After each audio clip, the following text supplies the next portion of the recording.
Ang bilyonaryang tagapagmana ng isang malawak na hasyenda na kumikita ng mahigit 300 milyong piso taon-taon ay nahaharap sa isang malaking problema.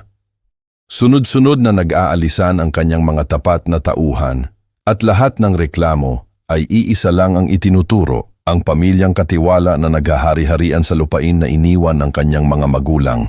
Hanggang sa gumawa siya ng isang desisyon na walang sino man ang makapaniwala. Upang malaman ang katotohanan, ang mismong may-ari ay nagpanggap bilang isa sa mga bagong kasambahay na ipinadala mula sa Maynila. Ginawa niya ang hindi sukat akalain. Pumasok siya sa sarili niyang pamamahay bilang isang hamak na utusan. Ang kanyang matutuklasan ay ang katotohanang hindi lamang yayanig sa buong hasyenda, kundi mag-iiwan din sa pamilyang katiwala na tulala at hindi makapagsalita. Kabanata 1. Ang lihim na misyon. Sa loob ng isang malawak at malamig na opisina sa puso ng Maynila, nakaupo si Isabela. Ang kanyang bilyonaryang pamilya ay nag-iwan sa kanya ng isang napakalaking pamana. Isang imperyo na binuo mula sa dugo at pawis, ngunit sa lahat ng negosyong hawak niya. Ang hasyenda sa Bukidnon, ang pinakamalapit sa kanyang puso. Iyon ang kaluluwa ng kanyang mga yumaong magulang. Isang lugar na kumikita ng higit sa 300 milyong piso kada taon. Isang paraiso sa pagkakaalam niya. Tumingin siya sa kanyang tapat na sekretarya, si Clara, na nakatayo sa harap ng kanyang mesa. Simpleng tanong lang ang binitiwan niya, ngunit may bigat itong dala. Clara, kumusta na ang hasyenda sa probinsya? Nakita ni Isabela ang bahagyang pag-aatubili sa mga mata ni Clara. Isang kislap ng pag-aalala na hindi niya karaniwang nakikita. Huminga muna ng malalim si Clara bago sumagot. Ang kanyang boses ay mahina. Ang totoo po niyan, Ma'am Isabela, hindi po gaanong maganda ang lagay ng hasyenda ngayon. Kumunot ang noo ni Isabela. Hindi maganda? Paanong hindi magiging maganda ang isang lugar na paraiso? Bakit? Anong nangyari sa hasyenda? Tanong niya. At sa pagkakataong ito, may bahid na ng pagkabahala sa kanyang boses. Kasi po, nabalitaan po namin, simula ni Clara, maingat sa bawat salitang binibitawan, na sunod-sunod daw po ang pagre-resign ng mga empleyado sa hasyenda. Nagsimula po ito, magmula po noong yumao ang mga magulang ninyo. Ang balitang iyon ay parang isang suntok sa sikmura ni Isabela. Ang mga tauhan ng kanyang mga magulang, sila ay itinuring na pamilya. Bakit sila aalis? Ano? Gaano karami na ang nag-resign? 10 empleyado na po, ma'am. Sunod-sunod po talaga silang umalis. 10 tao, hindi iyon maliit na bilang. Mayroong malaking problema. Isang bagay na hindi niya nalalaman. Sino ba ang pinagkatiwalaan ni na mama at papa na magbantay sa hasyenda bago sila nawala? Pag-uusisa ni Isabela. Ang alam ko po, isang pamilya, sagot ni Clara. Isang mag-asawa at saka ang isa nilang anak na nasa mga 20 anyos na rin. Sila po ang namamahala sa hasyenda ngayon. Alam mo ba ang numero nila? Tawagan mo. Gusto ko silang makausap ngayon din. Muling nag-atubili si Clara. Tila may mas malalim pa siyang gustong sabihin. Ma'am, may dapat po kayong malaman. Ano iyon? Tanong ni Isabela. Ang kanyang pasensya ay unti-unti nang nauubos. Huminga ng malalim si Clara. Ang totoo po, may mga nakarating pong mga reklamo. Mga reklamo po tungkol sa pang-aabuso raw po ng pamilyang iyon. Sila raw po ang dahilan kung bakit sunod-sunod na nagre-resign ang mga empleyado. Iyon po ang impormasyon na nakarating sa akin. Pang-aabuso. Ang salitang iyon ay umalingaw-ngaw sa loob ng tahimik na opisina. Sa lupain na pag-aari niya. Hindi niya matanggap. May mga basehan ba ang mga akusasyon na iyan? May ebidensya ba tayo? Umiling si Clara. Wala po. Wala naman pong nagpapakita ng matibay na ebidensya na inaabuso nga sila. Ang kaso po, iyon po talaga ang mga reklamong natatanggap ko, mga bulong-bulungan, mga kwento ng takot. Tumayo si Isabela at naglakad patungo sa bintana kung saan tanaw niya ang magulong tanawin ng syudad. Ngunit ang isip niya ay nasa malayong lupain ng Bukidnon. Kailangan kong malaman kung gaano katotoo ang mga paratang na iyan, Clara, sabi niya. Ang kanyang boses ay matigas na. Dahil kung totoo iyan, hindi ako papayag na may maghahari-harian sa pamanang iniwan sa akin ni na Mama at Papa. Humarap siya kay Clara at sa kanyang mga mata may isang bagong determinasyon. Isang apoy na ngayon lang muling nag-alab. Ano po ang gagawin natin, ma'am? Pupunta tayo doon, sagot ni Isabela. Isang simpleng sagot. Ngunit ang plano sa likod nito ay hindi. Nagulat si Clara. Pati po ako, ma'am. Oo, Clara. Ikaw at ako. Magpapanggap tayong mga bagong tauhan sa mansyon.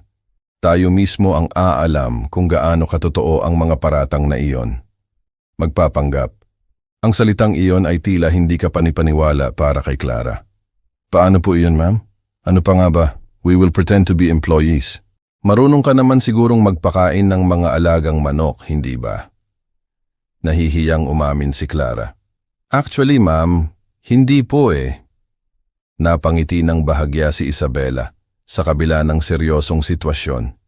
Hindi ka marunong? Parang magtatapon ka lang naman ng pagkain sa kanila. Hindi mo alam kung paano iyon? Ibig ko pong sabihin, alam ko naman po kung paano magtapon ng pagkain, paliwanag ni Clara. Pero, iyon lang po ba iyon? Wala po bang ibang ritual sa pagpapakain ng manok? Mga ganoon po. Umiling si Isabela. Ano bang ritual ang pinagsasabi mo?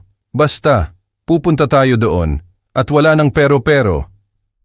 Sige po, ma'am, sagot ni Clara, kahit nahalata sa kanyang mukha ang pag-aalala. Hindi naman po sa nagrereklamo ako. Pero nagulat lang po ako sa gagawin natin. At saka, medyo marumi po ang trabahong iyon. Tumingin si Isabela sa kanyang malinis na mga kamay, sa kanyang mamahaling damit. Alam niya ang tinutukoy ni Clara. Para sa akin, wala lang iyon. Walang problema. Pero sa inyo po, ma'am, okay lang po ba talaga iyon sa inyo? Huminga ng malalim si Isabela. It's not okay, Clara. But I have to do it. Tumingin siya sa malayo sa larawan ng kanyang mga magulang na nakasabit sa dingding. Hindi ko ito gagawin dahil gusto ko. Gagawin ko ito dahil kailangan kong malaman ang katotohanan. Bumalik ang tingin niya kay Clara at ngayon ang kanyang mga mata ay nagliliyab sa galit. At gagawin ko ito dahil sa oras na mapatunayan ko sa sarili ko na totoo ang mga paratang sa kanila. Hinding-hindi ko hahayaan na mapaalis na lang sila ng basta-basta. Sisiguraduhin kong pagsisisihan nila ang paghahari-harian nila sa hasyenda ko.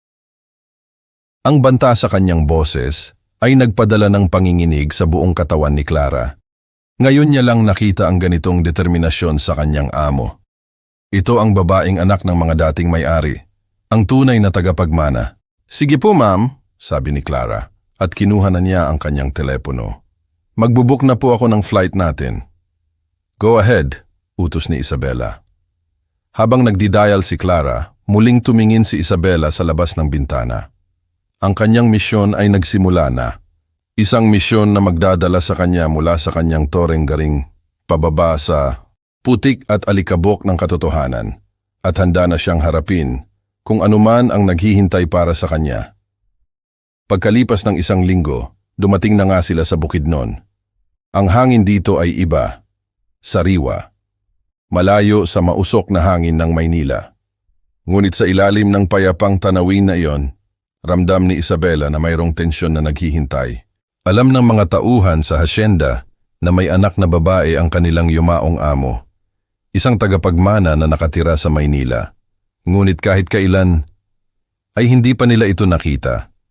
Hindi kasi hilig ni Isabela na magbakasyon sa probinsya. Boring daw doon, sabi niya noon. Isang desisyon na pinagsisisihan niya ngayon. Dahil sa kanyang paglayo, hindi niya namalayan ang mga problemang unti-unting lumalaki sa lupang ipinamana sa kanya. Kaya naman, sigurado siyang walang makakakilala sa kanya. Maliban, siguro, sa isang tao.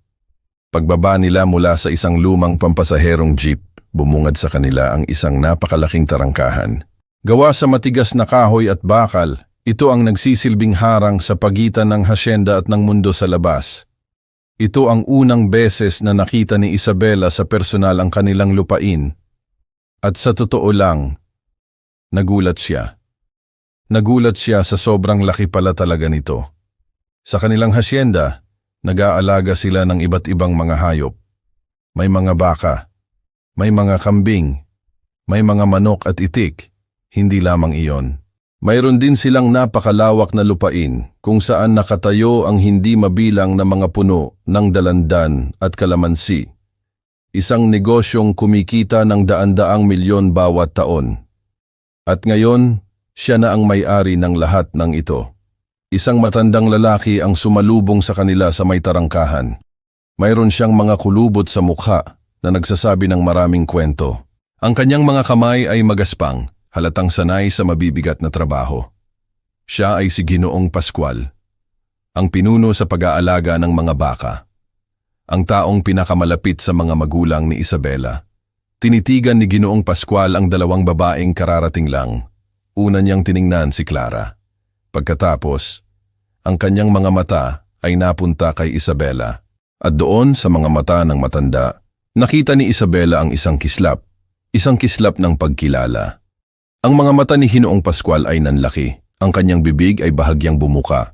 Halos mabitawan niya ang hawak na balde. "Kayo po, ma'am?" Pautal-utal na sabi ng matanda. Ang kanyang boses ay nanginginig. "Kayo po." Ang anak ni na sir at ma'am. Mabilis na inilagay ni Isabela ang kanyang daliri sa kanyang mga labi, isang senyas na huwag maingay. Tumango siya ng dahan-dahan. "Ginoong Pascual," mahinang sabi niya, "nandito kami para sa isang misyon." Misyon. Ang salitang iyon ay nagpalito sa matanda. Ngunit bago pa man siya makapagtanong, isang matinis na boses ang pumutol sa kanilang pag-uusap. "Ginoong Pascual, sino iyang mga iyan?" Isang dalaga ang lumabas mula sa malaking bahay. Nasa mga 20 anyos. Maputi ang balat, ngunit ang kanyang mga kilay ay laging nakataas. Tila ba laging mayroon siyang tinitingnang mababa. Ito ay si Sasa, ang anak ng mga katiwala. Napalunok si Ginoong Pascual. Hindi niya alam kung anong sasabihin. Sasa. Sila. Mabilis na sumabat si Isabela, gamit ang isang boses na mas simple, mas ordinaryo. "Ako po si Elaine," sabi niya, gamit ang isang pekeng pangalan. "Kami po ang mga bagong tauhan sa hasyenda. Ipinadala po kami ni Madam Lisa mula sa Maynila upang magtrabaho po rito." Nagulat si Ginoong Pascual sa kanyang narinig. Ngunit hindi na siya umimik pa. May tiwala siya kay Isabela. Alam niyang may mabigat na dahilan kung bakit ganito ang kanyang ginagawa. Tiningnan ni Sasa sina Isabela at Clara mula ulo hanggang paa. Isang mapanuring tingin. Isang tingin na puno ng panghuhusga. Kayo pala iyon," sabi ni Sasa. Habang tinitingnan niya ang dalawa, nakaramdam si Sasa ng kakaibang kaba. Isang pagka-insekuridad. Aminado siya sa sarili niya na mas magaganda ang mga ito kaysa sa kanya. At ang kinababahala niya, baka magkagusto ang crush niyang si Andrew na isa ring tauhan sa hasyenda sa isa sa kanila. Napakaputi at napakakinis kasi ng kanilang mga balat. Halatang alagang-alaga.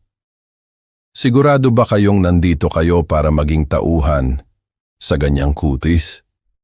Tanong ni Sasa. Ang kanyang boses ay puno ng panunuya. "Baka naman nagkakamali kayo ng inaplayan. Hindi naman ito isang talent agency." Napangiti si Isabela sa kanyang narinig. Isang maliit na ngiti.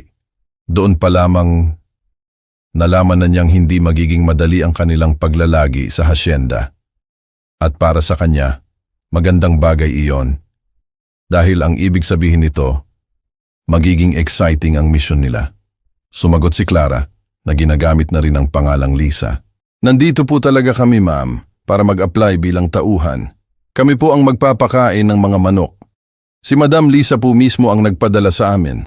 Yung ganda po ng kutis namin. Sadyang alaga lang po talaga kami sa skincare." Tinaasan lang siya ng kilay ni Sasa. Hindi ito kumbinsido. "Hintayin niyo ako diyan. Tatawagan ko si Madam Lisa," sabi ni Sasa at muli itong pumasok sa loob ng mansyon. Naiwan ang tatlo sa labas. Tahimik. Tanging ang huni ng mga ibon ang maririnig. Maya-maya pa nagring ang telepono ni Clara, ang totoong Lisa. Sinagot niya ito at inilagay sa loudspeaker para marinig ni Isabela ang lahat. Sa kabilang linya, narinig nila ang boses ni Sasa. "Hello ma'am, ano po ang pangalan ng dalawang bagong empleyado?" Sumagot si Clara gamit ang kanyang boses bilang sekretarya. Elaine iyon at saka Lisa." "Lisa rin po pala ang pangalan nung isa," sabi ni Sasa. May halong pagtataka. Oo, pareho kami ng pangalan. Bakit mo na itanong?" "Nasa labas po sila ngayon ma'am, pero ganun po ba talaga ang mga iyon? Ang gaganda po kasi nila. At saka ang kikinis ng balat. Mukha silang mayayaman." Narinig ni Isabela ang pag-aalala sa boses ni Sasa. Hindi ito pag-aalala para sa hasyenda. Ito ay pag-aalala para sa sarili niya. Hindi. Papasukin mo na sila, Sasa," sabi ni Clara sa telepono. "At maging mabait kayo sa kanila, okay?" Maya-maya pa, lumabas na ulit si Sasa. Ang kanyang kilay ay mas mataas pa kaysa kanina. "Sige na, pasok na kayo," sabi niya. Tila napipilitan.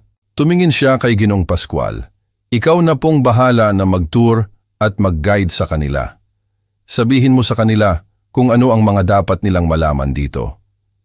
Pagkatapos sabihin iyon, tinalikuran na niya sila at pumasok na ulit sa loob. Ang kanyang presensya ay nag-iwan ng isang malamig na pakiramdam. Alam na ni Isabela na ang unang kalaban nila sa misyong ito ay ang batang babaeng iyon. Ang unang gabi ni na Isabela at Clara sa hasyenda ay lumipas ng mahimbing. Dahil sa pagod sa biyahe at sa bigat ng kanilang misyon, nakatulog sila na parang bato. Napakasarap ng tulog nila. Masyadong masarap. Hindi nila namalayan na ang araw ay sumikat na pala. Ang sinag nito ay tumatagos na sa manipis na kurtina ng kanilang maliit na kwarto. Ang oras, 8:00 na ng umaga. Sa labas ng kanilang pinto, isang malakas na tunog ang biglang bumasag sa katahimikan. Isang tunog na paulit-ulit, malakas, at puno ng galit. "Plug! Plug! Plug!" Isang boses ng babae ang sumigaw mula sa labas. Isang boses na matinis at nanggagalaiti. "Hoy mga bago, tulog pa rin ba kayo? Aba, daig niyo pa ang mga senyorita kung matulog." Nagising na parang binuhusan ng malamig na tubig sina Isabela at Clara. Napabalikwas sila ng bangon, nagkatinginan sila. Alam nila kung kaninong boses yon. Ito ang ina ni Sasa, ang babaeng katiwala, si Berta. Nagmamadaling binuksan ni Clara ang pinto at bumungad sa kanila ang isang mukha na puno ng galit. Ang mga mata ni Berta ay nanlilisik. Ang kanyang mga kilay ay halos magkadikit na sa sobrang kunot. "Hoy!" sigaw ulit ni Berta. "Hindi ba sinabi sa inyo ni Pascual na dapat 6:00 pa lang ng umaga, gising na kayo? Anong nangyari? 8:00 na mga iha." Si Clara, na sanay na maging magalang, ay agad na humingi ng paumanhin. "Ma'am, pasensya na po kayo," sabi niya habang nakayuko. "Hindi po kasi kami nakatulog kaagad kagabi. Naninibago po kasi kami sa lugar." Ngunit ang paghingi niya ng tawad ay parang langis na ibinuhos sa nag-aapoy na galit ni Berta. "Aba, at may gana pa kayong magdahilan. Walang hiyang palusot iyan. Alam niyo ba na gutom na ang mga manok sa kulungan? Hindi niyo ba sila pakakainin?" "Pasensya na po talaga ma'am, hindi na po mauulit." "Dapat lang," sagot ni Berta. "Dahil kapag naulit pa ito, malilintikan talaga kayo sa akin. Ano pang tinutungangan niyo diyan? Kumilos na kayo." Pagkasabi niyon, isinara niya ang pinto. At hindi lang basta isinara. Ibinagsak niya ito ng sobrang lakas. "Blag!" Nagkatinginan ulit sina Isabela at Clara, parehong gulat sa nangyari. Napakabungangera. Iyon ang unang salitang pumasok sa isip ni Isabela. Napakabungangera ng bruhang ito. Kung umasta, akala mo siya ang may-ari ng buong hasyenda. Naalala niya ang kanyang mga magulang. Kahit kailan, hindi nila tinrato ng ganito ang kanilang mga tauhan. Kahit kailan. "Kaya nga po ma'am," bulong ni Clara. "Pero nauunawaan ko naman po kung bakit siya nagagalit. Sobrang late po talaga kasi natin nagising." Tumingin si Isabela kay Clara. "Hindi iyon sapat na dahilan, Clara. Hindi yun sapat na dahilan para tratuhin niya tayo ng ganyan, lalo pa at bago pa lang tayo dito. Sa loob-loob niya kinumpara niya ang sitwasyon. Ikaw nga, sobrang dami mo nang nagawang kapalpakan noon sa opisina, pero hindi naman kita sinisigawan ng ganyan. Oo, lagi kitang iniirapan, pero alam mo namang ganyan lang talaga ako kapag naiirita. Nagmamadali na silang bumangon, naligo, at nagbihis. Pagkatapos dumiretso sila sa kusina. Kumakalam na ang kanilang mga sikmura. Doon, may nakahanda ng almusal para sa kanila. Sinangag, pritong itlog, at hotdog. Inihanda ito ng nakatokang kusinera ng mansyon. Habang nasa kalagitnaan sila ng pagkain, ang pinto ng kusina ay bumukas. At pumasok si Berta. Ang kanyang mga mata ay agad na napunta sa kanilang mga plato. "Oh," sabi niya, ang boses ay mataray pa rin. "Napakain niyo na ba ang mga manok?" Napalunok si Clara. "Hindi pa po, ma'am," paliwanag niya. "Kumain po muna kami kasi nagugutom na po kami." Tinitigan sila ni Berta. Napansin niya na mukhang presko ang itsura ng dalawa. Bagong ligo. Bagong bihis. "Teka, nakaligo na ba kayo?" tanong niya. "Opo, ma'am," sagot ni Clara. Tila ba isang malaking kasalanan ang kanilang ginawa. Napahawak si Berta sa kanyang noo, na parang sobrang nasasaktan ang ulo niya. "Diyos ko naman," sabi niya, ang boses niya ay tumataas na naman. "Nagawa niyo pa talagang magpaganda muna, maligo, kumain, kaysa unahin ang trabaho ninyo. Nestor," sigaw niya tinatawag ang kanyang asawa. "Nestor, tawagan mo nga si Madam Lisa sa Maynila. Sabihin mo sa kanya, maghanap na siya ng ibang tauhan. Dahil simula ngayon, sinisanti ko na itong dalawang ito." Sinisante. Ang salitang iyon ay binitiwan niya ng buong buo, na para bang mayroon siyang ganap na kapangyarihan. Humarap siyang muli kina Isabela at Clara, na ngayon ay nakaturo na sa kanila. "Hoy mga babaeng paganda, magsibalot-balot na kayo ng mga damit ninyo, dahil simula ngayon, tanggal na kayo sa trabaho." Ngunit si Clara, na alam ang kanilang plano, ay hindi natakot. Sumagot siya ng may paggalang, ngunit may diin. "Hindi po pwede, ma'am. Kasi po, ang sabi po sa amin ni Madam Lisa, siya lang daw po ang may karapatang magtanggal sa amin sa trabaho." Ang sagot na iyon ay lalong ikinagalit ni Berta. Para siyang isang bulkang sasabog. "Ano ka mo? Sinasagot-sagot mo ba ako?" "Hindi naman po sa ganun, ma'am. Gusto lang po naming linawin na si Madam Lisa po ang aming pinaka-boss. At siya lang po ang pwedeng magdesisyon kung kami ay tatanggalin." Ngayon si Isabela naman ang nagsalita at ang kanyang boses ay kalmado, ngunit may lamig. "Takot po kasi kami sa kanya kaysa sa inyo." Ang mga salitang iyon ay parang sampal sa mukha ni Berta. Hindi siya makapaniwala sa kanyang narinig. Nakita niya ang pag-ikot ng mga mata ni Isabela. Isang kilos ng pagwawalang bahala, isang kilos ng paghamon. "Hoy, babae!" sigaw ni Berta kay Isabela. "Anong pangalan mo?" "Elaine," sagot ni Isabela, walang emosyon. "Elaine, ha? Iniikutan mo ba ako ng mga mata?" "Hindi po." Ang simpleng sagot na iyon, ang mas lalong nagpainit ng ulo ni Berta. Kulang na lang ay sugurin niya si Isabela. Ngunit may kung anong pumipigil sa kanya. Siguro dahil pangalawang araw pa lamang nila, siguro dahil may kakaiba siyang nararamdaman sa babaeng ito na nagngangalang Elaine. "May attitude kang babae ka," banta ni Berta. "Ayusin mo iyang mga mata mo kung ayaw mong tusukin ko iyan. At ngayon, lumabas na kayo. Pakainin niyo na ang mga manok." Pagkasabi niyon, muli siyang umalis. Nagmamartsya, nanggagalaiti. Huminga ng malalim si Clara at hinila na si Isabela palabas ng kusina. Ang kanilang unang araw ng trabaho ay nagsimula na. At sa simula pa lang, alam na nila na ang laban na ito ay magiging mahirap, ngunit hindi sila uurong. Hinding-hindi. Habang si Berta ay nag-aalboroto sa loob ng mansyon, ang kanyang anak na si Sasa naman ay may sariling pinagkakaabalahan. Mayroon siyang lihim na pagtingin sa isang binatang tagapangalaga ng mga prutas sa bukirin. Ang pangalan niya ay Andrew. 25 taong gulang, matipuno ang katawan at gwapo. Para kay Sasa, siya na ang pinaka-espesyal na lalaki sa buong hasyenda.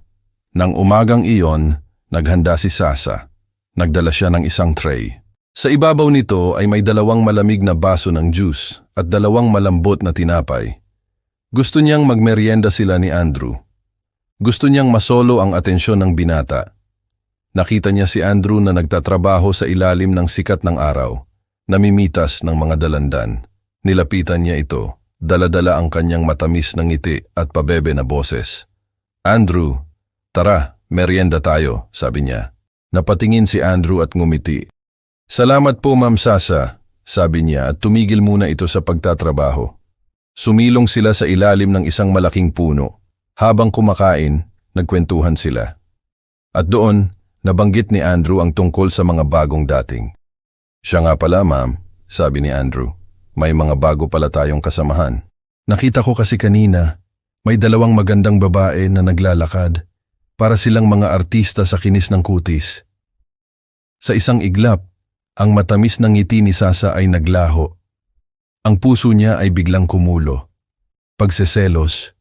Iyon ang kanyang naramdaman, isang matinding pagseselos. Ah, sila ba yon? Sabi niya, pilit na pinapakalma ang kanyang boses. Yung 2 bagong taga-alaga ng manok. Kahapon lang sila dumating. Tiningnan niya si Andrew. Bakit? Nagagandahan ka ba sa kanila? Si Andrew, na inosente at walang kamalay-malay sa nararamdaman ni Sasa, ay tumango at napangiti. Isang ngiting nahihiya, isang ngiting kinikilig. Oh, ang ganda nila eh. Lalo na yung isa, yung nakasuot ng salamin sa mata. Ah, si Lisa ang pangalan noon, mabilis na sagot ni Sasa. Ang kanyang boses ay malamig na. Huwag mong sabihin na gusto mo siya. Ang ngiti ni Andrew ay lalong lumawak. Hindi siya sumagot, pero ang kanyang pagkahiya ay sapat ng kumpirmasyon. Ang reaksyon na yon ay parang isang punyal na itinarak sa puso ni Sasa. Sobrang nagseselos siya. Nagseselos siya sa ideya na magkakaroon ng crush si Andrew sa iba at hindi sa kanya. Kaya naman, sa sandaling iyon, isa lang ang pumasok sa isip niya. Isa lang ang gusto niyang mangyari. At iyon ay ang paalisin si Lisa sa hasyenda. Paalisin siya bago pa man tuluyang mahulog ang loob ni Andrew sa dalaga. Kinabukasan, isinagawa na agad ni Sasa ang kanyang plano. Maaga pa lang, habang sina Isabela at Clara ay nagpapakain ng mga manok sa kulungan, nilapitan sila ni Sasa. Ang kanyang mga mata ay nakatuon lamang kay Clara. Lisa, Lisa. Manukan, sabi niya. Ang kanyang boses ay puno ng pang-aasar. Nag-angat ng tingin si Clara. Ma'am Sasa, bakit po? Samahan mo ako, utos ni Sasa. Saan po kita dadalhin, ma'am? Sa may mga baka. Tulungan mo sila doon na kumuha ng gatas. Ngunit bago pa man makasagot si Clara, humarang na si Isabela. Dito lang siya, sabi ni Isabela. Ang kanyang boses ay kalmado, ngunit matatag. Tinaasan ng kilay ni Sasa si Isabela. Hindi, sasama siya sa akin. At ikaw ba ang amo rito? Medyo makapal talaga ang apog mo, ano? Tama nga pala si Mama. Bago pa man uminit ang sitwasyon, pumagitna na si Clara. Elaine, sige na. Okay lang ako rito, sabi niya kay Isabela. Gusto ko rin naman talagang subukan na kumuha ng gatas ng baka. Napabuntong hininga na lang si Isabela. Alam niyang may masamang balak si Sasa. Ngunit pumayag na rin siya. Naglakad na nga si Sasa at Clara patungo sa bakahan. Malayo sa manukan. Malayo kay Isabela. At doon, nang silang dalawa na lang, inilabas na ni Sasa ang kanyang tunay na kulay. Hoy bruha ka, sabi niya, hindi na nagpapanggap. Tatapatin na kita, ha? Hindi kita gusto na magtrabaho rito sa mansyon. Nagulat si Clara. Ha? Pero bakit po? May nagawa po ba akong masama, ma'am? Oh, ang makita ko palang iyang pagmumukha mo. Tumataas na ang dugo ko. Sumagot si Clara ng may halong sarkasmo. Tingin ko po, kailangan nyo na pong magpa-check up. Hindi po yata normal yun, ma'am. Ang sagot na yon, ang lalong ikinagalit ni Sasa. Sinasarkastiko mo ba ako, ha? Hindi ako nakikipagbiruan sa iyo. Pasensya na po, sabi ni Clara. Bibigyan kita ng 2 pagpipilian, patuloy ni Sasa. Una, mag-resign ka na ngayon pa lang. At ang pangalawa, Pahihirapan kita rito sa hasyenda hanggang sa kusa ka na lang umalis. Ano, gets mo? Ngumiti si Clara. Isang matamis na ngiti. Wala po akong pinipiling option, Ma'am Sasa. Tingin ko, hindi ko naman po kailangang mamili. Ang pagiging kalmado ni Clara ang mas lalong nagpainit ng ulo ni Sasa. Hindi siya sanay na may lumalaban sa kanya. Sa sobrang galit, hindi na niya napigilan ang sarili. Hinablot niya ang buhok ni Clara ng buong higpit. Ano ba? Bitiwan mo nga ako, sigaw ni Clara na ngayon ay nasasaktan na. At bakit kita bibitawan? Boss ba kita, ha? Isa, sabi ni Clara. Ang kanyang boses ay nagbago na. Mayroon ng diin. Pagbilang kong 3 at hindi mo pa rin binibitawan ang buhok ko, makikita mo talaga ang hinahanap mo. Aba, sige nga, patingin nga, hamon ni Sasa. Dahil hindi na nakaya ni Clara ang sakit ng pagsabunot sa kanya. Ginamit na niya ang kanyang nakatagong kakayahan, ang kanyang ipinagbabawal na teknik. Sa isang mabilis na kilos, sinipa niya ang likod ng tuhod ni Sasa. Dahilan upang manghina ito at mawalan ng balanse. At bago pa man makabawi si Sasa, ibinalibag niya ito sa madamong lupa. Blag! Napabitaw si Sasa sa buhok ni Clara. Napaungol siya sa sakit dahil sa lakas ng pagkakabagsak. Si Clara naman ay tumayo ng tuwid. Inayos niya ang kanyang nagulong buhok. Tiningnan niya si Sasa na nakahandusay sa lupa. Sa likod ng kanyang salamin, ang kanyang mga mata ay matalim. Ang hindi alam ni Sasa, ang hindi alam ng lahat sa hasyenda, ay si Clara. Ang babaeng mukhang nerd at mahiyain ay isang judo player, isang black belter. Nag-champion na siya dati sa isang kompetisyon sa Thailand. Huwag mong sasabihin na hindi kita binalaan, ha? Sabi ni Clara. Ang kanyang boses ay malamig. Hindi porket anak ka ng katiwala rito, ay papayag akong sabunutan mo na lang ako ng basta-basta. Hindi mo ako alipin dito. Gets mo? Hindi na nakasagot pa si Sasa. Ang tanging nagawa na lamang niya ay titigan ng masama si Clara habang umuungol sa sakit. Ngumiti si Clara. Alis na ako, ha? Tawagin mo na lang ako, ma'am, kapag may ipag-uutos ka pa. At tinalikuran na niya si Sasa. Bumalik siya sa manukan na parang walang nangyari. Ang digmaan ay nagsimula na. At sa unang round, malinaw kung sino ang nanalo. Pagbalik ni Clara sa manukan, ang una niyang nakita ay ang nag-aalalang mukha ni Isabela. Napansin agad ni Isabela ang gulo sa buhok ni Clara, ang bahagyang pamumula sa kanyang anit, at ang kakaibang kislap sa kanyang mga mata. Ano? Iyon ang salitang gustong isigaw ni Isabela. Sinabunutan ka talaga ng spoiled brat na iyon? Itinapon ni Isabela ang hawak niyang lalagyan ng pagkain ng manok. Puno pa yon, ngunit wala na siyang pakialam. Nagkagulo ang mga manok sa pag-aagawan. Ang kapal naman ng mukha ng dagang iyon na gawin iyon sa sekretarya ko, galit na sabi ni Isabela. Akma na siyang susugod pabalik sa mansyon. Hahanapin niya si Sasa. Tuturuan niya ito ng leksyon. Ngunit pinigilan siya ni Clara. Okay na po ako, ma'am. Hayaan niyo na po siya, sabi ni Clara, habang inaayos ang kanyang sarili. Ibinalibag ko naman po siya kaya ayun, nanahimik na. Sigurado ka? Tanong ni Isabela, hindi pa rin kumbinsido. Sabihin mo lang, dahil hindi ako papayag na may nananabunot sa'yo. Ako lang ang may karapatang manabunot sa'yo. Naiintindihan mo ba? Napangiti si Clara. Kahit sa gitna ng tensyon, napapangiti pa rin siya sa ugali ng kanyang amo. Opo ma'am, kayo po ang nagpapasahod sa akin, kaya kayo lang po ang may karapatan, biro niya. Samantala sa kabilang dako ng hasyenda, ang eksena ay zupew niya iba.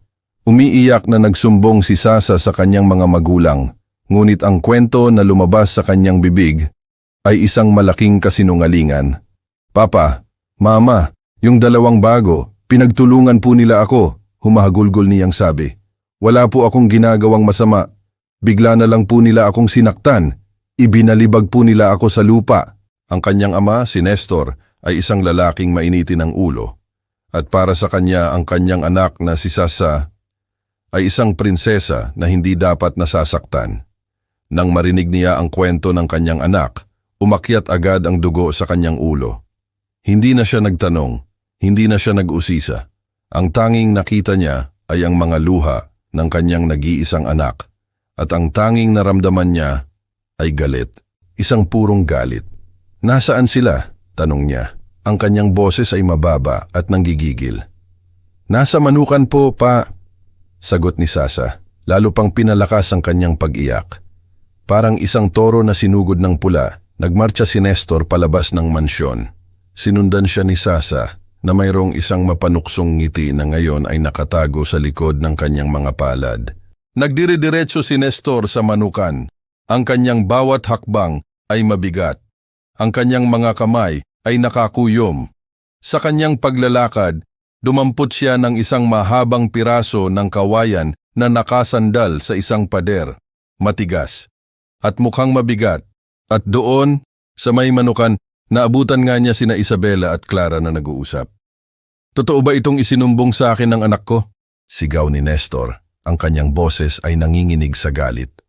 Tumingin siya sa kanyang anak na ngayon ay nasa likuran na niya. Silang dalawa po, Papa, pagsisinungaling ni Sasa habang nakaturo sa kanila. Pinagtulungan po nila ako, tumingin si Isabela kay Nestor. Hindi siya natakot. Sa halip, nag-cross arms siya at tinaasan ito ng kilay. Ang kanyang kilos ay parang pagsasabi na hindi siya naniniwala sa drama ng mag-ama. Ang reaksyon na iyon ni Isabela ang mas lalong nagpagalit kay Nestor. Tingnan mo pa akong makatingin, sigaw niya. Akala mo kung sino ka? Hoy, lumayas kayo sa hasyenda ngayon din. No, matipid na sagot ni Isabela. Isang salita, ngunit sapat na iyon para sumabog ang galit ni Nestor. No? Panggagaya niya. Itinaas niya ang hawak na kawayan.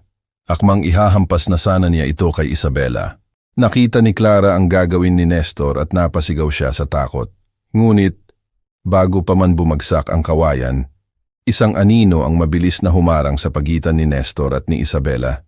Isang malaking katawan ang sumangga sa posibleng hampas. Si Ginoong Pascual. Nandoon pala siya sa di kalayuan, tahimik na nagmamasid, at sa sandaling nakita niya ang panganib, hindi siya nag-atubili.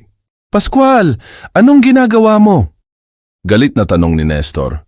Umalis ka dyan kung ayaw mong madamay. Ngunit si Ginoong Pascual ay hindi gumalaw. Mas malakas at mas malaki ang kanyang katawan. Kinuha niya ang kawayan mula sa kamay ni Nestor at inihagis ito sa malayo. Huminahon po kayo, Sir Nestor, sabi ni Ginoong Pascual. Ang kanyang boses ay kalmado, ngunit may diin. Hindi po tama na manakit tayo ng babae, lalo na po at napakaliit ng kanilang katawan. Wala kang alam, Pascual. Binalibag nila ang anak ko kanina. Kahit tanungin mo pa ang mga trabahador doon, pagdadahilan ni Sasa. Naiintindihan ko po kung ganoon, sagot ng matanda. Pero hindi pa rin po tama na kayo, ang ama, ang gaganti para sa kanya. Paano siya gaganti? Tingnan mo nga ang katawan ng anak ko, ang liit. Pero itong dalawang ito, pinagtulungan nila ang walang kalaban-laban kong anak. Sa pagkakataong iyon, si Isabela na ang nagsalita. Para sabihin ko sa inyo, Mr. Nestor, ang anak niyo lang naman ang nanguna. Sinabunutan niya si Lisa, kaya gumanti kami. Hindi kami papayag na saktan niyo lang kami. Ang katapangan sa boses ni Isabela ay muling nagpainit sa ulo ni Nestor. Akma niyang sasampalin si Isabela, ngunit bago pa man dumapo ang kanyang palad, hinawakan ni Ginoong Pascual ang kanyang kamay. Sir, huminahon po kayo. Baka po mademanda kayo kapag nagsumbong sila sa barangay. Sila pa ang magsusumbong. Hindi makapaniwalang sabi ni Nestor. Ang kakapal naman ng mukha ninyo. Kabago-bago nyo lang dito, naghahari-harian na kayo. Tumingin si Ginoong Pascual kay Nestor, mata sa mata. At sinabi niya ang mga salitang babago sa lahat. Sir, ako na pong bahala sa kanila. Ipinapangako ko pong hindi na nila ito uulitin. Ngunit hindi nakinig si Nestor. Talagang hindi na, dahil sinisante ko na sila. Kayong dalawa maghakot na kayo ng mga gamit ninyo. Kung ayaw ninyong kaladkarin ko pa kayo palabas ng mansyon. Pagkasabi niyon tinalikuran na niya sila. Hila-hila niya si Sasa na patuloy pa rin sa pagrereklamo. Naiwan sa Manukan ang tatlo. Tahimik. Tanging ang ingay lang ng mga manok ang maririnig. Tumingin si Isabela kay Ginoong Pascual. Isang tingin ng pasasalamat. Salamat po, Ginoong Pascual, sabi ni Isabela. Tumango ang matanda. Walang anuman po, Ma'am Elaine. Mabuti na lang po at nandito ako. Pero hindi po lahat ng oras ay nasa tabi ninyo ako. Mag-iingat po kayo. Alam ni Isabela na tama ang matanda. Ang laban ay nagsisimula pa lang. At ang mga kalaban nila ay hindi basta-basta susuko. Pagkatapos ng mainit na komprontasyon sa Manukan, ang tensyon sa loob ng hasyenda ay mas lalo pang tumindi. Para kang naglalakad sa ibabaw ng maninipis na bubog, isang maling galaw lang at lahat ay masusugatan. Hindi matanggap ng pamilya ni Berta at Nestor ang nangyari. Para sa kanila, ang ginawang pagtatanggol ni Ginoong Pascual kina Isabela at Clara ay isang uri ng pagtataksil at ang kawalan ng takot ng dalawang bagong dating ay isang direktang insulto sa kanilang autoridad. Nang gabing iyon, habang naghahanda sina Isabela at Clara para matulog sa kanilang maliit na kwarto, napansin ni Isabela na may kulang. May kulang sa ibabaw ng kanyang maliit na lamesa sa tabi ng kama. Doon niya laging inilalagay ang kanyang singsing bago matulog. Isang simpleng singsing na gawa sa purong ginto. Wala itong masyadong sentimental na halaga para sa kanya, ngunit mayroon itong halaga sa pera. Humigit kumulang 50,000 piso, 50,000. Para sa isang bilyonarya, maliit lang na halaga iyon. Ngunit hindi ang pera ang mahalaga sa kanya ngayon. Ang mahalaga ay kung paano ito nawala. Clara, tawag niya. Nakita mo ba yung singsing ko dito sa mesa? Dito ko lang yun iniwan kanina. Lumapit si Clara at tiningnan ang lamesa. Wala nga. Oo nga, ma'am. Nakita ko pa iyan dyan kagabi. Bakit po? Nawawala po ba? Wala na dito, sagot ni Isabela. Mabilis na umiling si Clara. Uy, ma'am, hindi po ako ang kumuha, ha? Tayong dalawa lang po ang nandito. Mahirap na po ang mapagbintangan. Tumingin si Isabela sa pinto. Tiningnan niya ang lock. Tingin mo, kaya may pumasok dito sa atin at ninakaw ang singsing? Pero sa pagkakatanda ko po, isinara kong mabuti yung pinto. Nilock ko pa po iyan bago tayo matulog kagabi. Napaisip si Isabela. Sigurado ako, mayroon silang duplicate ng susi sa lahat ng kwarto rito. Ang realisasyon na iyon ay nagdala ng takot kay Clara. Hala, nakakatakot naman po iyon. Buti na lang po, hindi pa nila tayo tinuluyan. Mapang-api lang sila, Clara, sabi ni Isabela. Pero hindi naman siguro sila mga mamamatay tao para sakalin tayo ng unan habang natutulog. Kinabukasan, ang mabigat na pakiramdam ay dala-dala pa rin nila. Alam nilang may mangyayari at hindi nga sila nagkamali. Nang pabalik na sila sa mansyon mula sa Manukan, sinalubong sila ni Berta. Ang kanyang mukha ay walang emosyon, ngunit ang kanyang mga mata ay nag-aapoy. Walang ano-ano, walang babala. Pak! Isang malakas na sampal ang dumapo sa pisngi ni Isabela. Nagulat si Clara. Nagulat si Isabela, hindi dahil sa sakit, kundi dahil sa kapangahasan. Sunod, si Clara naman ang kanyang hinarap. Pak! Sinampal din niya ito. Napahawak ang dalawa sa kanilang mga pisngi, hindi makapaniwala sa ginawa ni Berta. Para saan ang mga sampal na iyon? Tanong ni Isabela. Ang kanyang boses ay malamig at puno ng kontroladong galit. Sampal iyon. Para sa pang-aapi ninyo sa anak ko, sagot ni Berta. Napangisi si Isabela. Ah, yung anak mong mukhang daga? Siya ba ang tinutukoy mo? Ang mga salitang iyon ay parang gasulinang ibinuhos sa apoy. Ang mukha ni Berta ay namula sa galit. Ano? Anong sinabi mo? Ang sabi ko, ang anak mo ay mukhang daga. Mana sa iyo, ulit ni Isabela. Bawat salita ay may diin. Itinaas ni Berta ang kanyang kamay. Akma niyang sasampalin ulit si Isabela. Ngunit sa pagkakataong ito, mas mabilis si Clara. Hinawakan niya ang kamay ni Berta bago pa man ito dumapo. Huminahon po kayo, Aling Berta, sabi ni Clara. Hindi po lahat ng bagay ay nadadaan sa init ng ulo. Ngunit sinampal ni Berta ang kamay ni Clara kaya nabitawan siya nito. Huwag mo akong hahawakan, punyeta ka. Habang nagkakagulo sila, napansin ni Isabela ang isang bagay. Isang bagay na kumikinang sa daliri ni Berta. Ang kanyang singsing Nandoon ito, suot-suot ng babaeng sumampal sa kanya. Ang babaeng nagnakaw sa kanya. Ang babaeng naghahari-harian sa kanyang pamamahay. Sa sandaling iyon, lahat ay naging malinaw. Ang mga nawawalang empleyado, ang pang-aabuso, ang pagnanakaw, ang pamilyang ito ay hindi lang mapang-api. Sila rin ay mga magnanakaw. Tumingin si Isabela sa mga mata ni Berta. Ngumiti siya. Isang ngiti na hindi umabot sa kanyang mga mata. Isang ngiti na nangangako ng ganti. Sige po, Aling Berta, sabi ni Isabela. Ang kanyang boses ay biglang naging malumanay. Pasensya na po kung nasaktan namin ang damdamin ninyo. Nagulat si Berta sa biglang pagbabago ng tono ni Isabela. Nagulat din si Clara. Sa ngayon, magiging mapagpasensya muna kami. Ayaw naming gumawa ng gulo rito, patuloy ni Isabela. Naguguluhan si Berta, ngunit nakita niya ito bilang isang senyales ng pagsuko. Isang senyales ng takot. Kaya naman, tinaasan niya lang sila ng kilay. Pasalamat kayo at inaantok na ako, sabi ni Berta. Dahil kung hindi, baka iuntog ko iyang mga mukha ninyo sa sahig. Pagkasabi niyon, tinalikuran na niya sila at naglakad palayo. Naglalakad na parang isang reynang suot-suot ang koronang ninakaw niya. Nang sila na lang ulit ang naiwan, tumingin si Clara kay Isabela.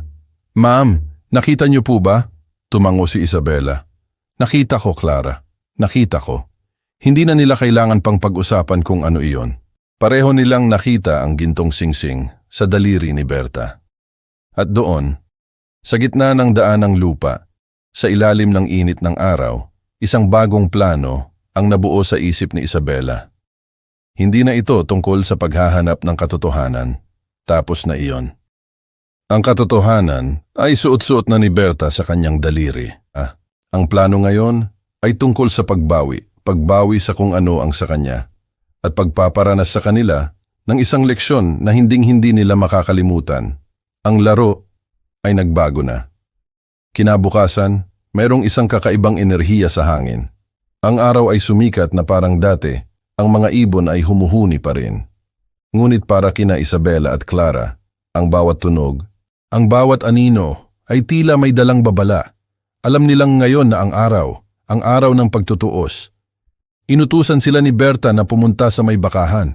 Wala na raw silang ginagawa sa manukan, kaya doon na lang daw sila tumulong. Isang utos na sinunod na lang nila. Dahil alam ni Isabela na ito na ang tamang lugar at ito na ang tamang oras. Naroon din sina Nestor at Sasa. Ang buong pamilya, tila ba sila ay mga manonood sa isang dula kung saan sila ang bida.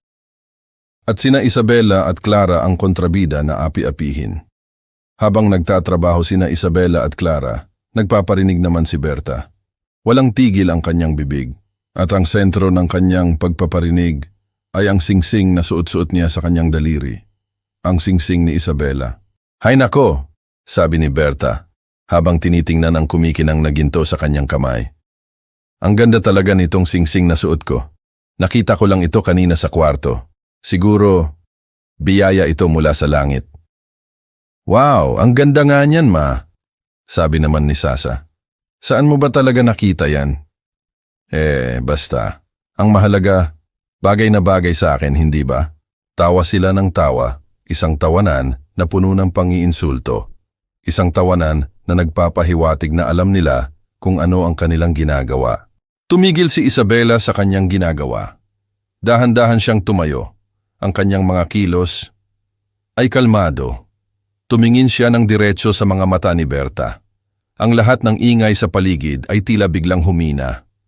Akin na ang singsing ko, sabi ni Isabela. Ang kanyang boses ay mahinahon.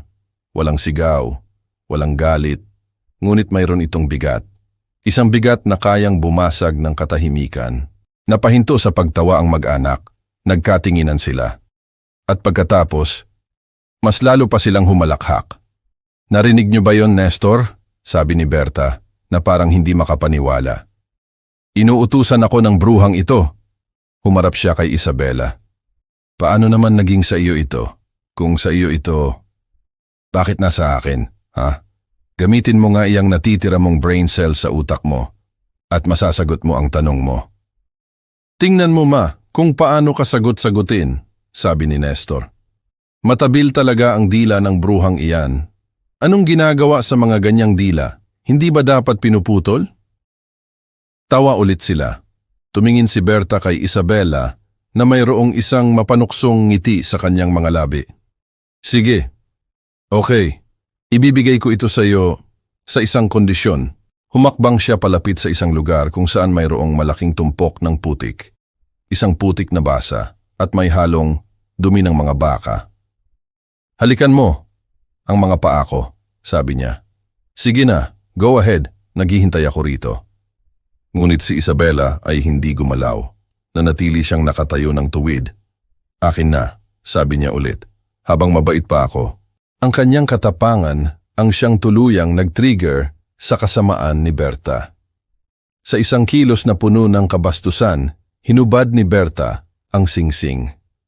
Ngunit hindi niya ito ibinigay kay Isabela. Sinasadya niya itong ihulog. Plok.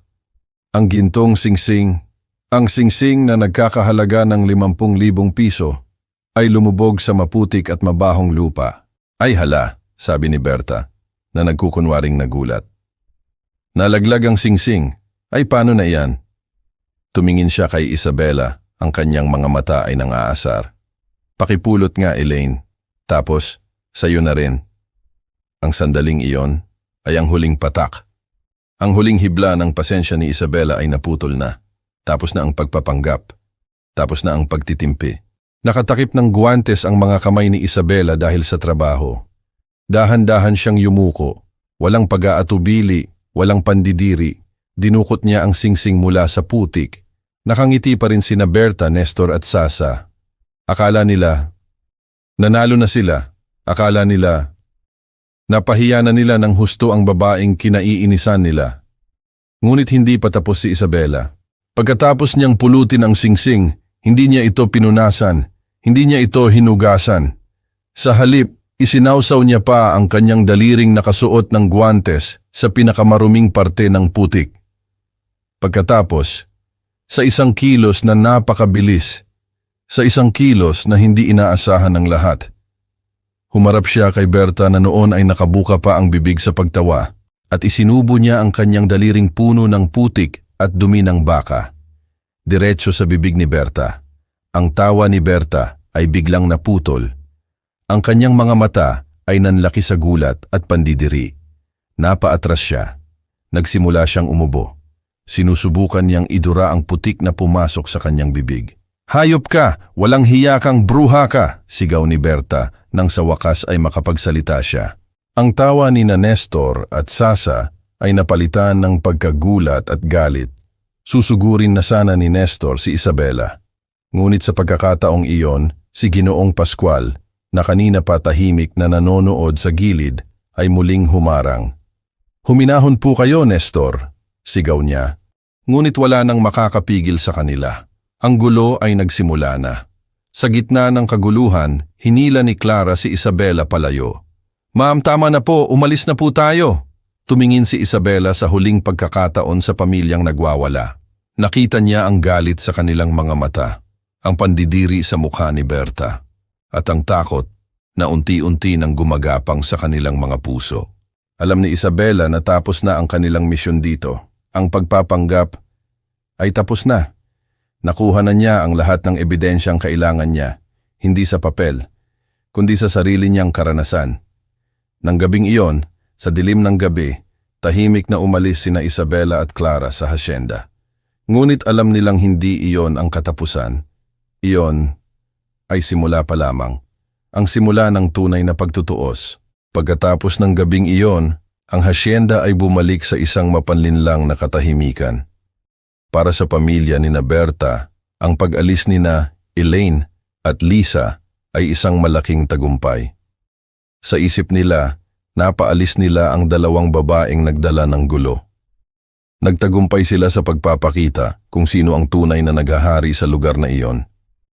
Pinalayas na rin nila si Ginoong Pascual. Dahil sa kanyang pagtataksil at pakikialam, tinanggalan nila ito ng trabaho. Ang matandang tapat na naglingkod sa hasyenda sa loob ng maraming dekada ay pinalayas na parang isang aso. Habang nagaganap ang lahat ng ito, si Berta ay may sariling plano. Kinuntak niya ang totoong Madam Lisa sa Maynila na lingid sa kaalaman niya ay si Clara pala. Sa telepono, ang boses ni Berta ay puno ng pagkukunwari. Isang boses na parang anghel. Madam Lisa, sabi niya, may sasabihin po ako sa inyo. Yung 2 tauhan po na ipinadala ninyo rito. Nako, pinagnakawan po kami. Isang malaking kasinungalingan. Ganun po ba? Sagot ni Clara. Pinapanatili ang kanyang katauhan bilang si Madam Lisa. Opo, at hindi lang po iyon ang sasama po ng ugali. Mga bastos po at walang modo, mabuti na lang po at napaalis na namin sila. Sige po, Aling Berta. Ako na pong bahala sa kanila. Dapat po talaga, ma'am. At nga po pala may ninakaw po silang pera sa amin. Halagang 50,000 din po iyon. Sana po mahuli sila kaagad para maipakulong. Dapat po sa mga tulad nila, pinuputulan ng kamay. Sa kabilang linya, tahimik lang na nakikinig si Isabela sa lahat ng kasinungalingan ni Berta. Ang kanyang mga kamay ay nakakuyom, ngunit ang kanyang mukha ay kalmado. Huwag po kayong mag-alala, Aling Berta. Ako na po ang bahala, sabi ni Clara bago ibaba ang tawag. Lumipas ang ilang araw. Sa bayan, hindi kalayuan sa hasyenda. Sina Isabela at Clara ay naghahanda. Hindi sila umuwi sa Maynila. Naghanap sila ng isang apartment na matutuluyan. Pagkatapos, namili sila. Namili sila ng mga bagong damit. Mga damit na mamahalin. Mga damit na sumisigaw ng kapangyarihan at yaman. Inihanda rin nila ang isang magarang kotse. Isang itim na sasakyan na kumikinang sa ilalim ng araw. Lahat ay parte ng plano. At isang umaga, ang araw ng kanilang pagbabalik ay dumating na. Sa hasyenda, abala ang lahat. Naghahanda ang pamilya ni Berta. Dahil sa tawag nila kay Madam Lisa, nalaman nilang darating daw ang tunay na tagapagmana, ang nag-iisang anak ng kanilang yumaong mga amo. Darating daw ito kasama si Madam Lisa. Kaya naman sina Berta, Nestor at Sasa ay nakabihis ng kanilang pinakamagagandang damit. Nakatayo sila sa may main door ng mansyon. Nag-aabang. Excited. Gusto nilang magpakitang gilas sa bagong amo. Gusto nilang patunayan na sila ang karapat-dapat na katiwala. Maya-maya pa, isang sasakyan ang kanilang natanaw. Isang itim at magarang kotse na papalapit sa mansyon. Ito na iyon. Huminto ang kotse sa kanilang harapan. Dahan-dahang bumukas ang pinto sa likuran at lumabas ang isang babae. Nakasuot ito ng isang eleganteng bestida. May suot na mamahaling alahas. At ang kanyang postura ay postura ng isang reyna, si Clara. Ang kanilang Madam Lisa. Natulala ang pamilya ni Berta, ngunit mas lalo pa silang natulala nang bumukas ang pinto sa kabilang panig. Lumabas ang isa pang babae. Ang kanyang kagandahan ay mas nangingibabaw ngayon. Ang kanyang mga mata ay matalim. Ang kanyang bawat galaw ay puno ng kumpiyansa. Si Isabela, ang babaeng kilala nila bilang si Elaine, ang hamak na tagapakain ng manok. At sa huli, mula sa passenger seat sa harap, lumabas ang isang lalaki, si Ginoong Pascual. Nawindang ang buong pamilya ni Berta. Tila ba ang mundo nila ay biglang tumigil sa pag-ikot. Ang kanilang mga mata ay paulit-ulit na lumilipat mula kay Isabela, papunta kay Clara at pabalik, naguguluhan. Hindi makapaniwala. Paano? Bakit? Bakit magkakasama ang tatlong ito sa iisang magarang sasakyan? Naglakad ang tatlo papalapit sa kanila. Bawat hakbang ni Isabela ay mabigat. Bawat hakbang niya ay isang martilyo na unti-unting dumudurog sa kasinungalingan na binuo ng pamilya ni Berta. Tumigil si Isabela sa mismong harapan nila. Ngumiti siya. Isang ngiti na nagpadala ng panginginig sa kanilang mga buto. "Good morning," bati niya. Ang kanyang boses ay hindi na boses ng isang utusan. Ito ay boses ng isang may-ari. "I'm Isabela Cruz. Ako ang anak ni na Mr. and Mrs. Cruz, ang nag-iisang tagapagmana ng hasyenda na ito." Ang pangalang Isabela Cruz ay tumatak sa isipan ni Berta. Kinakabahan, kinuha niya ang kanyang telepono. Muli niyang tinawagan ang numero ni Madam Lisa. At sa harap mismo nila, nagring ang telepono ni Clara. Kring, kring, kring. Ang tunog ng teleponong iyon ay ang tunog ng kanilang katapusan. Doon nila nakumpirma ang lahat. Ang babaeng kausap nila, ang sekretarya, ang kasambahay na si Lisa, ay iisa. At ang babaeng inapi nila, ang babaeng sinampal nila, ang babaeng ninakawan nila, ay ang kanilang amo, ang tunay na may-ari. Oh, sabi ni Isabela, na tila nagtataka. Bakit parang gulat na gulat kayo? Nakakita ba kayo ng multo? Walang makapagsalita sa kanila. Ang kanilang mga mukha ay namutla. Ang kanilang mga tuhod ay tila gustong bumigay. Si Berta, si Nestor, si Sasa ay nakatayo lang doon. Tulala, hindi alam kung ano ang gagawin, hindi alam kung ano ang sasabihin. Ang reyna ay bumalik na sa kanyang kaharian. At ang mga naghari-harian habang siya ay wala, ay haharap na ngayon sa kanilang paghuhukom. Ang paghihiganti ay magsisimula na. Ang mga sumunod na araw sa hasyenda ay puno ng isang mabigat na katahimikan. Ang pamilya ni Berta ay para bang mga presong naghihintay ng kanilang sentensya. Bawat utos ni Isabela, gaano man kasimple, ay sinusunod nila ng walang tanong. Ang dating kayabangan nila ay napalitan ng isang halatang-halatang takot. Nagpapanggap si Isabela na parang walang nangyari, na parang ngayon lang talaga niya sila nakilala. Isang laro. Isang masakit na laro na siya ang kumokontrol. Sa loob ng kanilang kwarto, hindi mapakali ang mag-anak.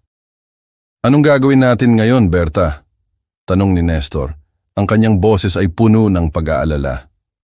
Hindi ko alam, sagot ni Berta. Tingin niyo kaya palalayasin nila tayo? Imposibleng hindi, sabi ni Nestor. Pagkatapos ng lahat ng ginawa natin sa kanila, siguradong may inihahanda silang plano laban sa atin. Sa gitna ng kanilang takot, ang kasakiman ay muling umusbong. Bago tayo umalis dito, sabi ni Nestor, ang kanyang boses ay naging isang bulong. Kailangan muna nating makuha yung pera sa loob ng vault, yung 1,000,000 na nakatago doon. Ang tinutukoy nila ay ang vault sa loob ng opisina ng yumaong amo ni Isabela. Ngunit may problema. Mayroon itong password, isang kombinasyon ng mga numero na sila lang ang nakakaalam. Nang gabing iyon, habang ang buong mansyon ay natutulog, dahan-dahang pumasok ang 3 sa lumang opisina. Sinubukan nilang buksan ang vault. Sinubukan nila ang kaarawan ng dati nilang amo. Ang anibersaryo nito. Ngunit lahat ay mali. Hanggang sa may naalala si Berta, isang lumang mensahe mula sa dati niyang amo. Naisip niya is baka ang password ay ang kaarawan ni Isabela. Ang kaarawan ng anak na hindi nila pinahalagahan. Matapos ang ilang pagsubok sa taon, isang tunog ang kanilang narinig. Click. Bumukas ang vault. Halos mapatalon ang 3 sa tuwa. Nagtagumpay sila. Ngunit ang kanilang tuwa ay agad na naglaho. Pagsilip nila sa loob, walang pera, walang kahit isang kusing. Sa halip, ang nakita nila ay isang plato. At sa ibabaw ng plato ay isang sariwang dumi ng baka. Ang masangsang na amoy ay kumalat sa buong silid. Nasuka-suka si Sasa sa pandidiri. Ano yan? Bakit may puop diyan? At habang nakatingin sila sa nakakadiring tanawin na iyon, may napansin si Nestor sa isang sulok ng pader. Isang maliit na ilaw na kumikislap. Isang CCTV camera. Nakatutok ito mismo sa kanila. Huli sa akto, doon nila naintindihan. Isa itong patibong, isang masakit na biro. Isang mensahe mula kay Isabela. Isang mensahe na nagsasabing, alam niya ang lahat. Nagmamadali silang tumakbo palabas, dala-dala ang takot at kahihiyan. Kinabukasan, ang tunay na paghihiganti ay nagsimula na. Ipinatawag ni Isabela ang lahat sa sala. Hindi lang ang kasalukuyang mga tauhan. Pati na rin ang 10 empleyado na napilitang mag-resign dahil sa pagmamaltrato ng pamilya ni Berta. Pinabalik sila ni Isabela. Lahat sila ay nandoon. Nang makita ni Berta, Nestor at Sasa ang mga pamilyar na mukha mula sa nakaraan, mas lalo pa silang namutla. Ang kanilang mga kasalanan ay nagbalik upang multuhin sila. Tumingin si Isabela sa kanila. Ang kanyang boses ay kalmado. Ngunit ang bawat salita ay parang isang latigo. Narinig ko na hindi raw naging maganda ang pakikitungo ninyo sa kanila, sabi ni Isabela habang iginagala ang kanyang tingin sa 10 dating empleyado. Kaya naman, nakausap ko na sila. At ang sabi nila sa akin, patatawarin daw nila kayo sa isang kondisyon. Huminto siya. Hinayaan niyang mabitin sa ere ang kanyang mga salita. Kailangan niyong humingi ng tawad sa kanila, isa-isa, isang-isa. Ang utos na iyon ay parang isang malakas na sampal sa kanilang pagkatao. Ngunit wala silang pagpipilian. Nilunok ni Berta ang kanyang pride, ang pride na matagal na niyang iningatan. Nilapitan niya ang unang empleyado, isang matandang babae na dati nilang kusinera.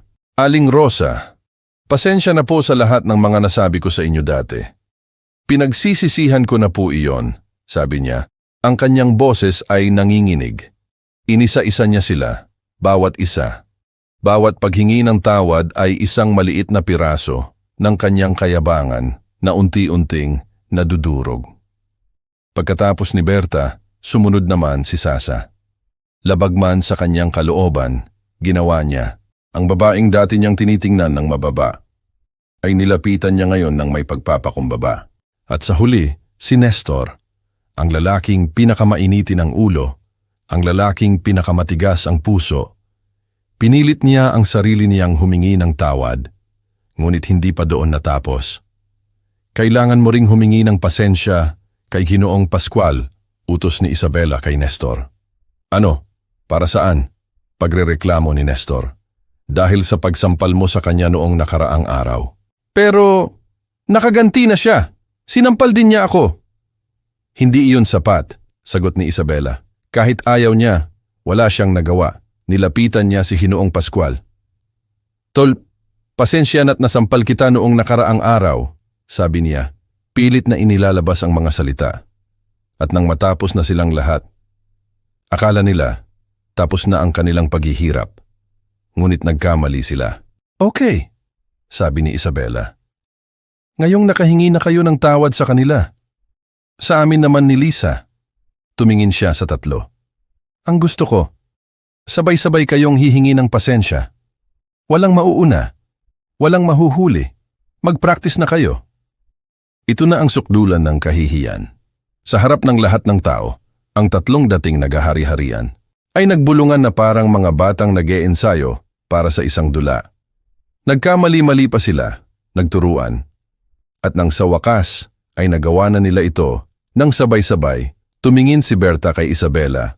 Ang kanyang mga mata ay puno ng pag-asa. Okay na po ba yon, Ma'am Isabela? Tumingin si Isabela kay Clara. Ikaw, Lisa, tanggap mo na ba? Umiling si Clara. Ma'am, kulang po kasi sa emosyon eh, sumang-ayon si Isabela. Iyon din ang tingin ko, kulang sa sincerity. Siguro, mas maganda kung pagsilbihan niyo na lang sila. Ang kanyang huling utos ay ang pinakamabigat sa lahat. Ang 10 taong dati nilang inalipusta ay pagsisilbihan nila ngayon. Buong araw, ang mga dating amo-amuhan ay naging mga utusan at ang mga dating utusan ay naging mga amo. Ang paghihiganti ni Isabela ay hindi marahas. Ito ay masining at masakit, napakasakit. Buong maghapon, ang pamilya ni Berta ay naglingkod sa mga taong dati nilang inalipusta. Bawat utos ay sinusunod nila ng walang kibo. Ang kanilang mukha ay puno ng kahihiyan at pagod. Ngunit sa ilalim ng lahat ng iyon, mayroon pa ring kislap ng pag-asa. Umaasa sila na sa pamamagitan ng pagpapakumbaba ay maawa si Isabela sa kanila. Pinakuha nila si Berta ng ice cream, pinapunas ng dumi ng aso. Si Sasa naman, pinilit na umamin kay Andrew na may gusto siya dito. Isang sitwasyon na puno ng irony. Ang mga dating naghahari-harian ay naging mga alipin. At ang mga dating alipin ay naging mga amo. Ang mga dating empleyado ay tuwang-tuwa sa kanilang mga sarili. Hindi nila inakala na makakapaghiganti sila sa isang paraan na hindi marahas, kundi masakit sa pride. Nang maghapon na, 6:00 na ng gabi, Ipinatawag ni Isabela ang lahat sa sala ng mansyon. Hindi lamang ang pamilya ni Berta at ang 10 dating empleyado. Maging ang lahat ng kasambahay at iba pang tauhan sa hasyenda ay naroroon. Pinaligiran nilang lahat ang sala. Ang tensyon ay kapansin-pansin. Tumayo si Isabela sa harapan. Sa tabi niya ay si Clara. At sa likuran niya ay si Ginoong Pascual. Ipinatawag ko kayong lahat dahil ngayon ang araw na ito. Ang araw na magkakaroon ng botohan, sabi ni Isabela. Ang kanyang boses ay malinaw, matatag. Isang botohan kung magsistay pa rin ba sa mansyon ng pamilya ni Berta, Nestor at Sasa. Bumulong-bulong ang mga tao. Ang mga mukha ni Berta, Nestor at Sasa ay mas lalo pang namutla dahil po sa kanilang mga nagawang pang-aabuso sa mga nagdaang trabahador na ngayon ay pinabalik ko upang ipagpatuloy ang pagtatrabaho sa mansyon. Ngayon ay nasa panganib ang kanilang pananatili dito. Isang kusinera na nasa gilid lamang ang hindi na nakapagpigil. Naku ma'am, maraming salamat po. Mapapalayas na rin ang matapobreng pamilyang iyan. Matagal na po kaming nagtitimpi sa ugali ng mga iyan. Ngumiti si Isabela. Huwag na po kayong mag-alala, Aling Gina. Nagbotohan na po ang 10 tao. Humarap siya sa lahat. So, ayun na nga. Sino ngayon sa inyo ang gustong patalsikin sa mansyon ang pamilyang ito? Magtaas lang ng kamay. Ang 10 dating empleyado ay sabay-sabay na nagtaas ng kanilang mga kamay. Walang pag-aalinlangan, walang pag-aatubili. At pagkatapos, dahan-dahan ding itinaas ni Ginoong Pascual ang kanyang kamay. 11. Ang pamilya ni Berta ay nawindang. Bale wala lang pala ang lahat ng pagpapanggap nila. Bale wala lang ang pagpapakumbaba nila kaninang umaga. Ang lahat ng kahihiyan na pinagdaanan nila ay wala lang pala. Naku, paano ba yan? Sabi ni Clara. Aling Berta, Mang Nestor, Sasa Girl, mukhang iyan ang resulta ng botohan. Napaluhod si Berta.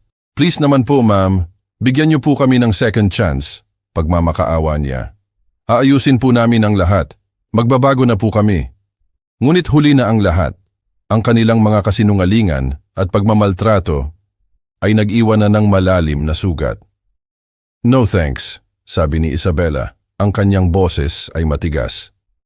Pwede na kayong magligpit ng mga gamit ninyo at umuwi na kayo. Nanggagalaiti sa galit si Berta. Hayop kang babae ka. Sinasadya mo ito ano? Sa una pa lang, alam mo nang may plano kayong patalsikin kami. Napakasama mo. Hindi ganyan ang mga magulang mo. Ngunit huli na para magsumbong. Huli na para magreklamo. Dahil sa isang senyas ni Isabela, 5 gwardya ang biglang lumitaw. Kanina pa sila naghihintay sa labas. Gwardya, utos ni Isabela. Palayasin niyo na ang 3 ito. Siguraduhin niyo na hindi na sila makakapasok dito kailanman. Kapag pumasok sila ng mansyon, barilin ninyo kaagad. Para magtanda. Kinaladkad na nga ng mga gwardya ang 3. Nagwawala pa sila. Pinagmumura ang lahat ng tao. Nagbanta pa sila na bubombahin nila ang mansyon dahil may kakilala raw silang kayang magpasabog ng lahat. Ngunit hindi na sila pinansin ni Isabela. Alam niyang puro salita lang iyon. Gusto lang nilang manakot. Nang makaalis ang 3, bumalik na sa katahimikan ang mansyon. Isang tunay na katahimikan, hindi ang mapanlinlang na katahimikan na naroon noon. Humarap si Isabela sa lahat ng mga tauhan. Hinihingi ko ang pasensya ng lahat, sabi niya, para sa lahat ng pagmamaltrato na naranasan ninyo noong nagtatrabaho kayo rito. Alam ko na nandito lang kayo dahil may mga pamilya kayong binubuhay. At dahil sa kanila, naranasan ninyo ang lahat ng iyon. Pero ipinapangako ko, na hindi na iyon mauulit pa. Ang mga tauhan ay nagpasalamat. Ang kanilang mga mukha ay puno ng pasasalamat at pag-asa. Maraming salamat po talaga, ma'am, sabi ng kusinera. Sobra po naming naa-appreciate ang lahat ng kabutihan ninyo sa amin. Walang anuman, sagot ni Isabela. Sabihin nyo lang sa akin kung kailan kayo mag-uumpisa at kung sino man ang mambuli dito sa inyo sa mansyon. Sabihin nyo lang kay Ginoong Pascual. Hindi ko hahayaan na magkaroon ulit ng power tripping at pambubuli dito sa mansyon. Nagpugay ang lahat. Pero Ma'am Isabela, tanong ng isang kasambahay, sino na po ang magiging tagapamahalaan nitong mansyon? Ngumiti si Isabela. Ang magiging bagong tagapamahalaan nitong mansyon ay walang iba kundi si Ginoong Pascual. Nagulat si Ginoong Pascual, maging siya ay hindi inaasahan iyon. Ako po ma'am, sabi niya, ang kanyang boses ay nanginginig sa pagkabigla. Hindi ko po yata kaya. Kaya mo yan, Ginoong Pascual, sabi ni Isabela. Nagawa mo na dati, magagawa mo ulit.